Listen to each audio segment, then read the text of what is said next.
রক্তের বিনিময়ে এই পতাকা উড়িয়েছে তাদেরকে কিন্তু খেয়াল করতে হবে।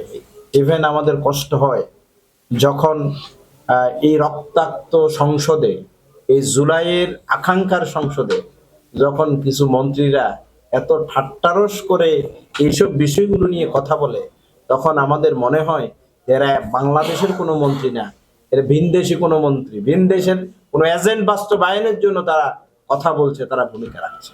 আমরা এগুলোকে ধিক্কার জানাই। আমি মনে করি যে বিরোধী দল, সরকারি দল, দেশের মানুষের কল্যাণের জন্য প্রতিযোগিতা থাকবে, আলোচনা থাকবে, সমালোচনা থাকবে।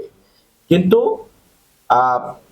আমি যখন মনে করব যে এটা আমার দলের জন্য খারাপ, কিন্তু আমি যদি মনে করি দেশের মানুষের জন্য কল্যাণকর, আমি মনে করি যে দেশের মানুষের কল্যাণটা কিন্তু আমাদের দলের কল্যাণের চাইতে বড়।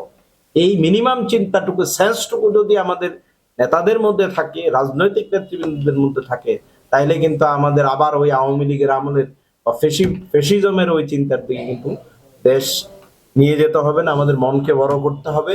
আমরা বিরোধী দল, সরকারি দল সবাই ঐক্যবদ্ধভাবে একটি মজবুত বাংলাদেশ আমরা গড়ে তুলতে চাই, যে বাংলাদেশে পাশের কেউ, অন্য কেউ, ভিন্ন কেউ এসে এখানে যাতে আমাদের মধ্যে গোলমাল বাঁধাতে না পারে।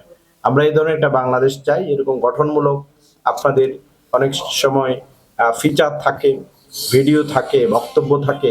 আপনারাও আগামী নতুন বাংলাদেশ গঠনের জন্য, নারায়ণগঞ্জ গঠনের জন্য, বিশেষ করে আমরা এত দুঃখ কষ্টের পরও আরো একটা কষ্টের মধ্যে থাকি যে এখন মাদকের যে ভয়াবহ ও মানে সন্ত্রাস চলছে, এই সন্ত্রাসের বিরুদ্ধে আসলে এটা কোনো দলের বিষয় না।